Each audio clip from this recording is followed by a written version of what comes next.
नमस्कार दोस्तों, एक बार फिर स्वागत है आपका हमारे इस चैनल में टारगेट विद प्रतुल करार। आज हम आपके लिए लेके आए हैं 75 नंबर की क्वेश्चन सीरीज, जिसमें सभी जो क्वेश्चन दिए गए हैं वो रिपीटेड क्वेश्चन है जो हर एक एग्ज़ाम में आपको देखने को मिलेंगे। चाहे आप रेलवे का एग्ज़ाम दे रहे हो, चाहे आप एसएससी का दे रहे हो, चाहे पीएससी का पेपर दे रहे हो, ये आपको क्वेश्चन हर जगह देखने को मिलेंगे। तो वही क्वेश्चन मैं आपके साथ लेकर आ रहा हूँ। तो चलिए हम बिना देरी करते हुए क्वेश्चन को स्टार्ट करते हैं। तो फर्स्ट क्वेश्चन हमारे साथ है कि 103 हमारा एक वीडियो हमने पहले अपलोड कर दिया था 1 से लेकर 100 तक, तो आगे का वीडियो हम आपके साथ साझा करने जा रहे हैं।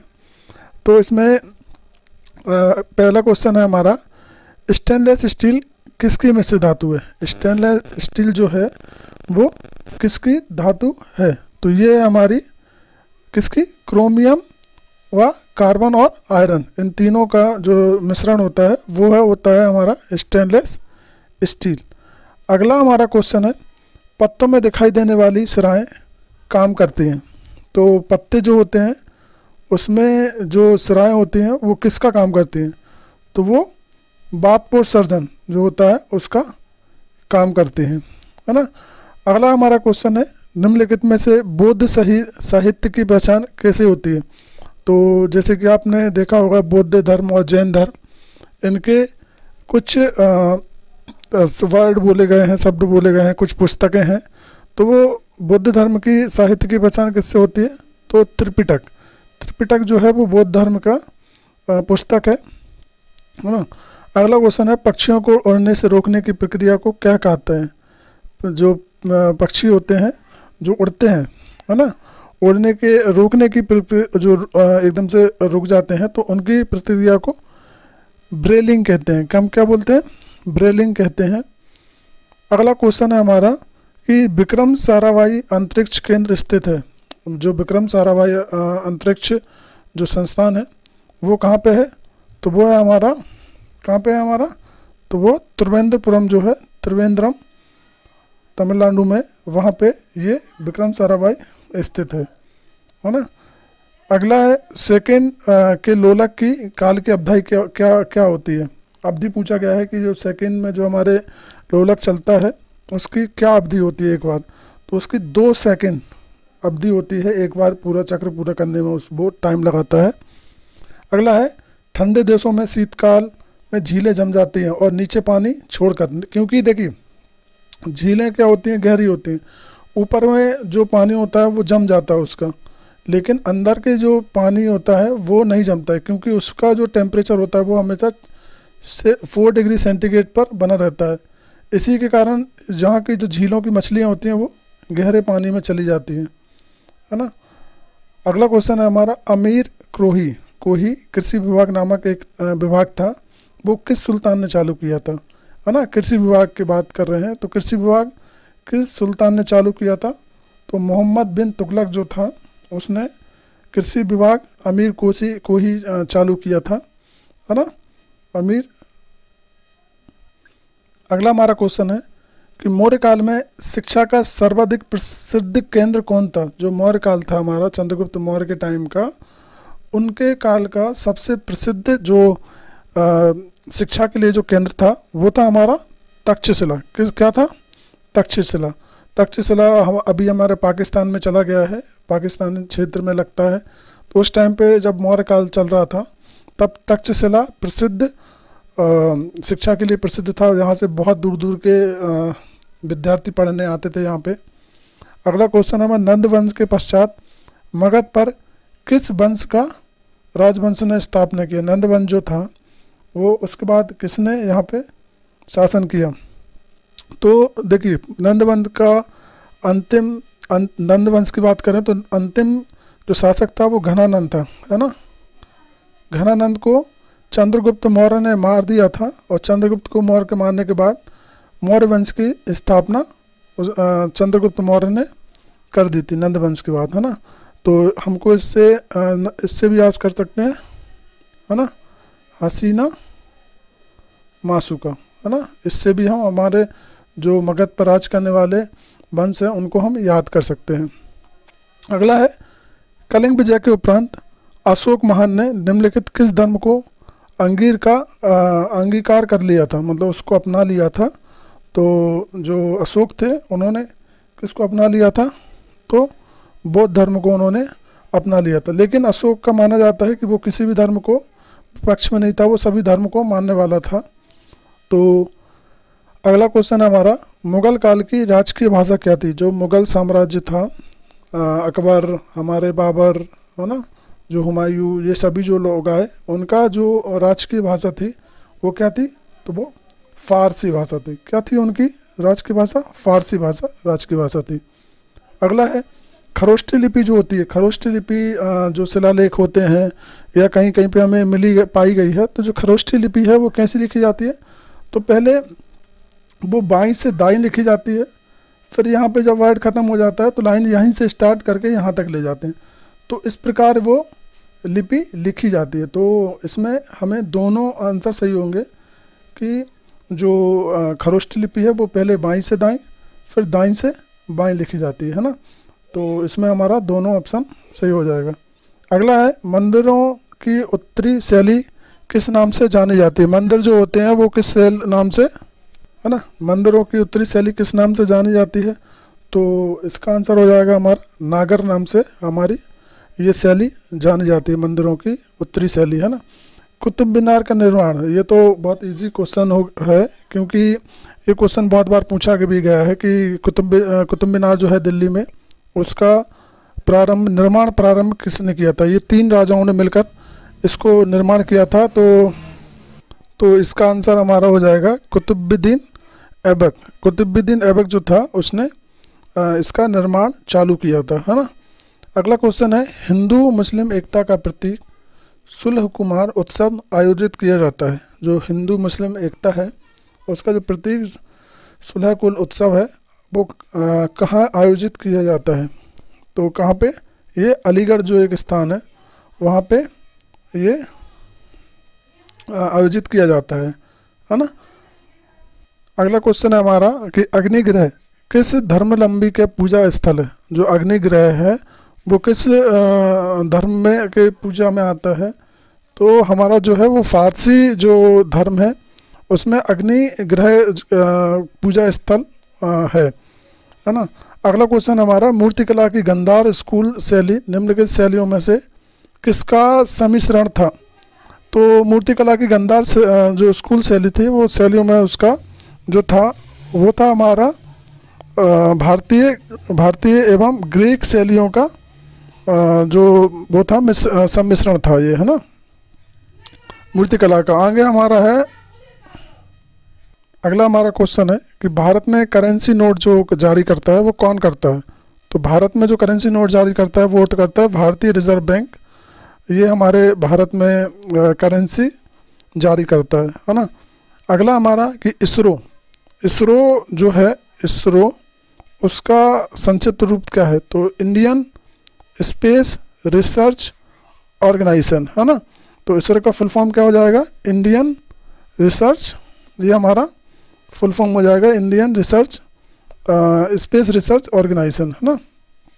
अगला क्वेश्चन है, मनुष्य किसको द्वारा जीवमंडल में पारिस्थितिक संतुलन बनाए रखता है। जो एक हमारा ऐसा संतुलन बना रखता है कि किसी चीज़ की जरूरत पड़ती है अगर, तो वो उसको पूरा कर देता है, या फिर किसी चीज़ की कमी होती है तो वो ज़्यादा होती है तो उसको कम कर देता है। तो ये हमारा जो है वो जाएगा जीवों की सापेक्ष संख्या सूक्ष्म संतुलन को समझना। ये हमारा जो ऑप्शन है ये सही हो जाएगा।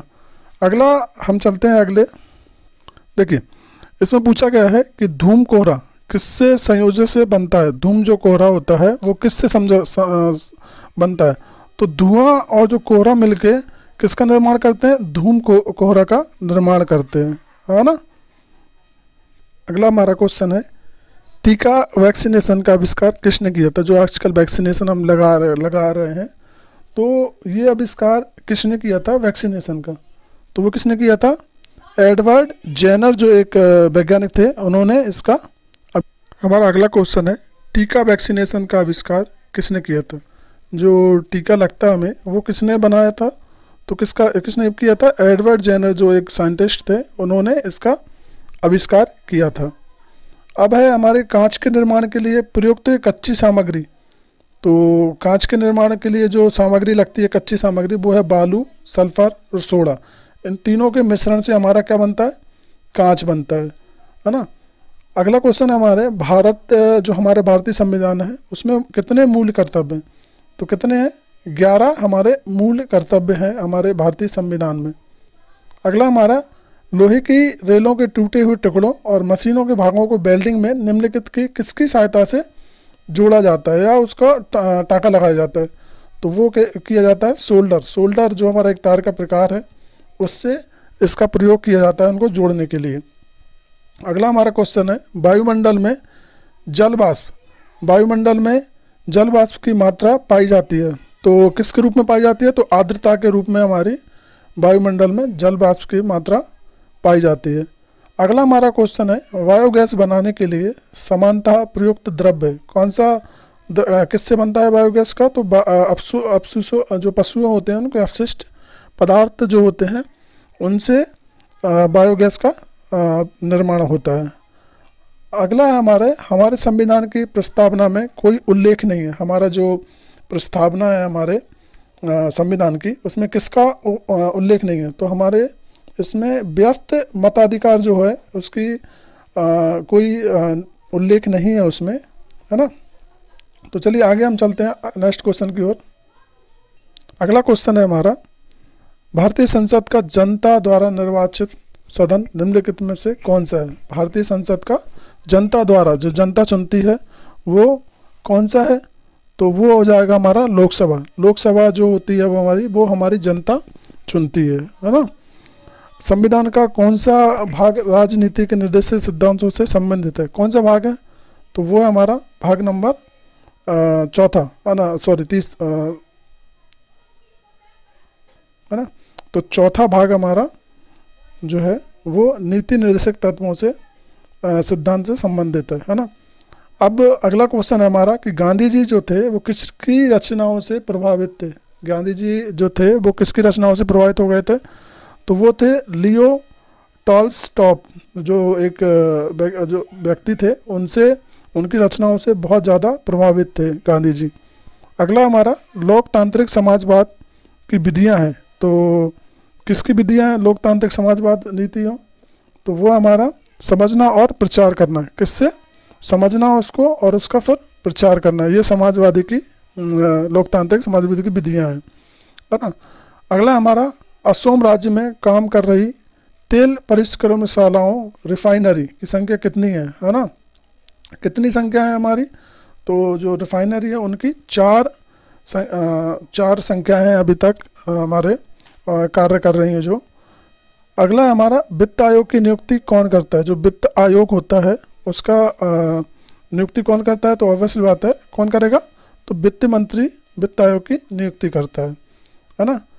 अन्नपूर्णा योजना थी, वो किस वर्ष लागू हुई थी?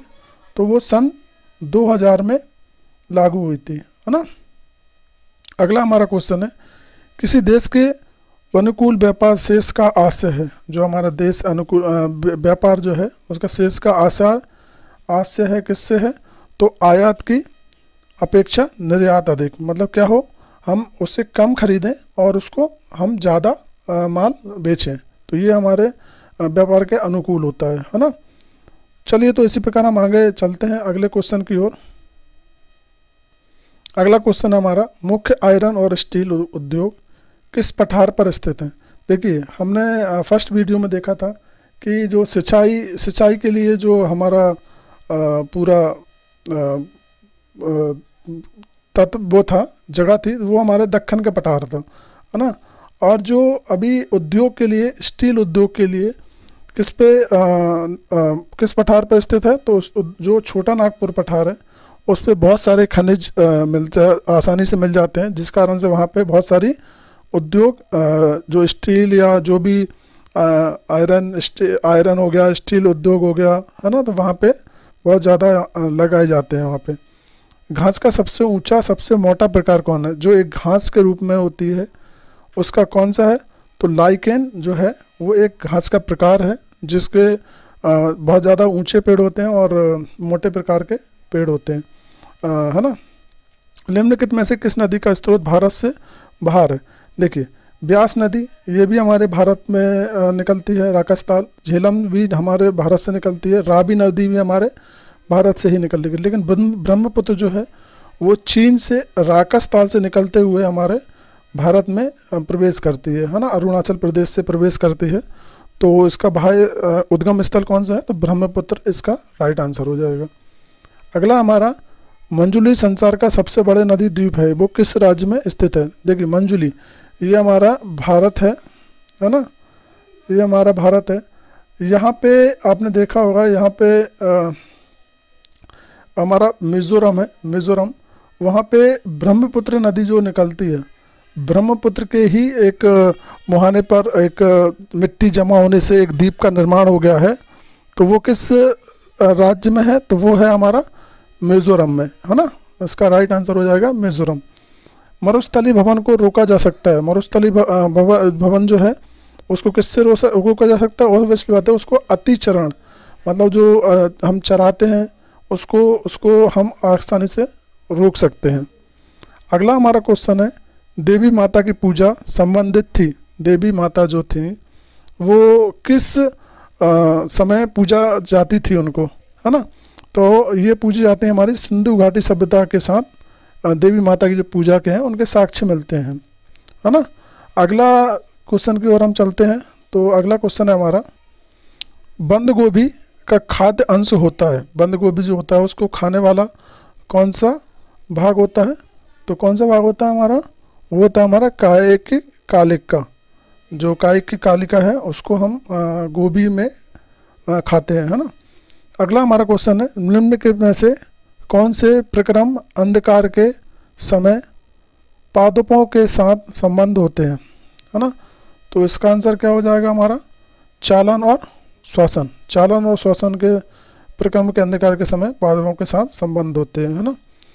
एमआरआई जो मशीन होती है वो किससे प्रयोग की जाती है? एमआरआई, है ना। तो ये की जाती है चुंबकीय तरंगें जो होती हैं उनमें इसका प्रयोग किया जाता है, चुंबकीय तरंगों का, है ना। अलेक्जेंडर जो जिसको हम सिकंदर और पोरस ने लड़ाई हुई थी उसको हम क्या नाम से जाना जाता है? तो उसको हाइट स्पेस के नाम से उसको जाना जाता है ना।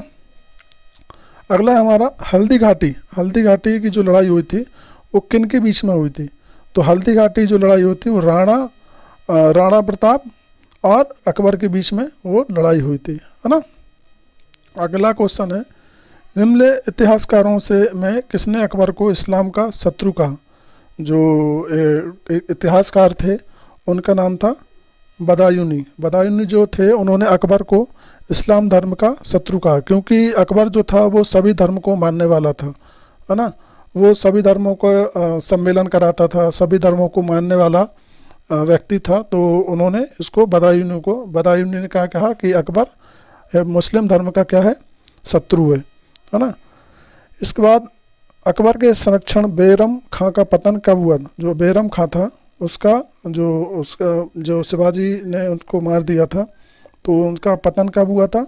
तो वो 1560 ईस्वी में उसका पतन हो गया था, है ना, बैरम खां। अगला क्वेश्चन है, मेगास्थनीज की पुस्तक का नाम क्या है? मेगास्थनीज ने जो पुस्तक लिखी थी उसका नाम क्या था? तो इंडिका। इंडिका एक ऐसी पुस्तक थी जिसमें उसका पुराने इतिहासकारों का विश्लेषण बहुत अच्छी तरीके से मिलता है ना। तो मेगास्थनीज किसका राजदूत था? तो वो सेल्यूकस निकेटर का राजदूत था, है ना। इसके बाद अगला क्वेश्चन आता है, किस उभयलिंगी पशु में नर निषेचन किया जाता है? तो किस में किया जाता है? तो केचुआ जो एक केचुए में क्या हो जाता है? नर पर निषेचन पाया जाता है ना। अगला क्वेश्चन है, बलब्बर क्या होता है ना। तो बलब्बर क्या होता है? तो बलब्बर की हम बात करें तो संग बसा की एक परत होती है जिसे हम बलवर बोलते हैं, है ना। ठीक है, चलिए अगले क्वेश्चन की ओर चलते हैं हम। अगला क्वेश्चन है हमारा कि चंगेज खान ने जलालुद्दीन का पीछा करते हुए किसके शासनकाल में भारत की सीमाओं पर आक्रमण किया था? चंगेज खां जो मंगोलिया का था, उसने किसका पीछा करते हुए भारत में शासन सीमाओं पर आक्रमण किया था? तो किसके समय पर उसने किसके शासनकाल में आक्रमण किया था? तो वो इल्तुतमिश जो था उसके शासनकाल के सीमाओं पर, भारत की सीमाओं पर उसने आक्रमण किया था, है ना। चंगेज खां जो मंगोलिया का खूंखार माना जाता है वहाँ के चंगेज खां, तो वो उन्होंने जो जलालुद्दीन थे उनका पीछे करते हुए इल्तुतमिश के शासनकाल में भारत की सीमाओं पर आक्रमण किया था, है ना।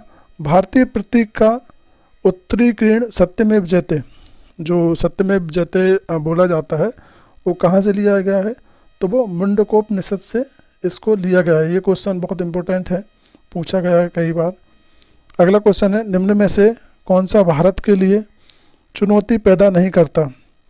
देखिए, चुनौती पैदा कौन नहीं करता? तो जातीयवाद तो करता है, क्योंकि जातीय मतभेद होगा तो उसमें दंगे फसाद होंगे, है ना। प्रायदेशिकतावाद भी होगी, संप्रदायवाद भी होगी कि मैं अच्छा तुम खराब, मैं अच्छा तुम खराब। लेकिन समाजवाद एक ऐसा तत्व है, या ऐसा बोला जाता है कि समाजवाद अगर होगा तो सभी में कोई दिक्कतें नहीं होगी, है ना, इनमें कोई चुनौती पैदा नहीं करता ये। अगला क्वेश्चन है, निम्न में से कौन सी समिति संसद की स्थायी समिति होती है? जो संसद होती है उसकी स्थायी समिति कौन सी होती है? तो वित्त मंत्रालय की परामर्शी समिति जो होती है वो संसद की स्थायी समिति होती है ना, वित्त समिति। अगला क्वेश्चन है, निम्न में से कौन सा देश का दलीय प्राणी माना जाता है, अपना रहा है ना, दलीय प्राणी अपना रहा है? तो कौन सा अपना रहा है वो? तो इसका आंसर क्या हो जाएगा कि जो निम्न में से कौन से दलीय प्रणाली अपना रहा है? तो ये हमारा हो जाएगा चीन जो है वो देश का दलीय प्रणाली अपना रहा है ना। अगला क्वेश्चन है हमारा, कौन सा पर्वतीय हिमालय श्रृंखला का अंग नहीं है ना? तो कौन सा नहीं है? कुनकुल भी है, हिंदुकुश भी है और काराकोरम भी है, लेकिन अरावली जो है, जो मध्य प्रदेश में एक श्रेणी है, वो हिमालय की श्रेणी में नहीं आती है ना, अंग नहीं है हिमालय का। अगला कौन सा क्वेश्चन है हमारा, मृदमलाई पशु विहार स्थित प्रसिद्ध किस लिए है वो, है ना? मृदमलाई जो है वो किसके लिए पशु विहार प्रसिद्ध है? तो वो है हमारे हाथियों के लिए, क्योंकि यहाँ पे बहुत सारे प्रकार के हाथी पाए जाते हैं, जिसके कारण से ये फेमस है। अगला क्वेश्चन है हमारा, श्रृंगेरी, बद्रीनाथ, द्वारका और पुरी में 4 मठ, है ना, जो मठ बोले जाते हैं वो किसने स्थापित किए थे? तो वो हमारे किए थे शंकराचार्य जो है आदि मुनि थे, उन्होंने बद्रीनाथ, श्रृंगेरी और द्वारका और पुरी में 4 मठ की स्थापना की थी, है ना। चलिए, तो हम आगे चलते हैं अगले क्वेश्चन की ओर। चलिए, अगला क्वेश्चन है हमारा, डीएनए के कौणकरण खंड को क्या कहा जाता है? जो डीएनए का कौणकरण खंड है उसको हम एक्सॉन के बोलते हैं। क्या बोलते हैं? एक्सॉन बोलते हैं, है ना। अगला क्वेश्चन है, वसा में घुलनशील विटामिन सी कौन सा है? विटामिन कौन सा है? तो इसके लिए मैंने एक ट्रिक बताई थी आपको, कीड़ा जो होता है वो वसा में घुल जाता है, और बचे कौन से? बी और सी। ये जो 2 विटामिन है वो वसा में नहीं घुलते हैं, है ना। तो कीड़ा से बात करें तो हमारा ए से हम करें तो रेटिनॉल, है ना। तो ये सभी आपको यहाँ पे मिल जाएंगे। तो इनकी बात करें तो कैल्सीफेरोल भी है, कैरोटीन भी है और टेकोफेरोल भी है ना। तो ये हमारे वसा में क्या हो जाते हैं? घुलनशील विटामिन है ना। अगला क्वेश्चन है, रेशम का उत्पादन किससे होता है? रेशम जो होता है वो किससे बनता है? तो रेशम जो हमारा बनता है वो रेशम के कीटों के जो लार होती है, लार्वा, उससे हमारा किसका निर्माण होता है? तो रेशम का निर्माण होता है ना। आगे हम बात करें, चलिए अगले क्वेश्चन की ओर चलते हैं। तो विधान परिषद के सदस्य कितने वर्षों के लिए निर्वाचित होते हैं? जो विधानसभा है उनके जो सदस्य हैं वो कितने वर्ष के लिए निर्वाचित होते हैं? तो वो होते हैं हमारे 6 वर्ष के लिए। कितने साल के लिए? 6 वर्ष के लिए वो निर्वाचित होते हैं, है ना। अगला क्वेश्चन हमारा, शासक बनने के बाद 12 अध्यादेश जारी करने वाला मुगल बादशाह कौन था? एक बार और क्वेश्चन पढ़ते हैं हम। शासक बनने के बाद 12 अध्यादेश था, वो किसने जारी किया था? तो जो जहांगीर थे उन्होंने 12 अध्यादेश जारी किया था, है ना। अगला क्वेश्चन है, प्राचीन भारत का प्रसिद्ध शासक कौन था जिसने अपने जीवन के अंतिम दिनों में जैन धर्म को अपना लिया था, है ना। तो कौन था? तो चंद्रगुप्त जो थे उन्होंने जैन धर्म को अपना लिया था और श्रवण बेलागोल चले गए थे, वो वहीं पे उनकी मृत्यु हो गई थी, है ना। अगला हमारा क्वेश्चन है, उच्च न्यायालय के परामर्शदर्शी बनाया गया है ना। तो इस कौन से अनुच्छेद में इसका वर्णन है?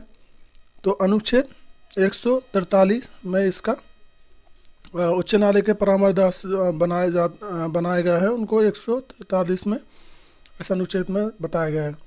अगला क्वेश्चन है, भारतीय रिजर्व बैंक का मुख्यालय कहाँ पे है? तो कहाँ पे है ये तो सभी को पता है, मुंबई में इसका मुख्यालय है ना। अगला हमारा क्वेश्चन है, बरनौनी निम्न में से किस उद्योग के लिए प्रसिद्ध थे? बरनौनी जो है वो किससे प्रसिद्ध है? तो वो तेल शोधक उद्योग से प्रसिद्ध है वहाँ पे। अगला वो क्वेश्चन है, प्रतिहार स्वयं को वंशज मानते थे। प्रतिहार किसको स्वयं का वंशज मानते थे? तो वो लक्ष्मण जो थे, राम लक्ष्मण जानकी, तो लक्ष्मण जो हैं उनके क्या मानते थे? वंशज मानते थे, जो प्रतिहार वंश के राजा थे, है ना। अगला क्वेश्चन है, बंगाल का द्वैत शासन कब से कब तक चला? जो द्वंद्व था वो द्वैत कब तक चला? तो वो चला हमारा 1765 से लेके 1765 से लेके 1772 तक वो चला, है ना। अगला क्वेश्चन है, राजा राम मोहन राय ने अपने असाधारण काम के खातिर भारतीय इतिहास में अपनी पहचान बनाई, उनका मुख्य काम इस देश में था, किस देश में था चल रहा था? तो ये इसका आंसर आप प्लीज़ हमारे कमेंट बॉक्स में इसका आंसर दीजिए आप। और कैसा लगा आपको वीडियो? तो प्लीज़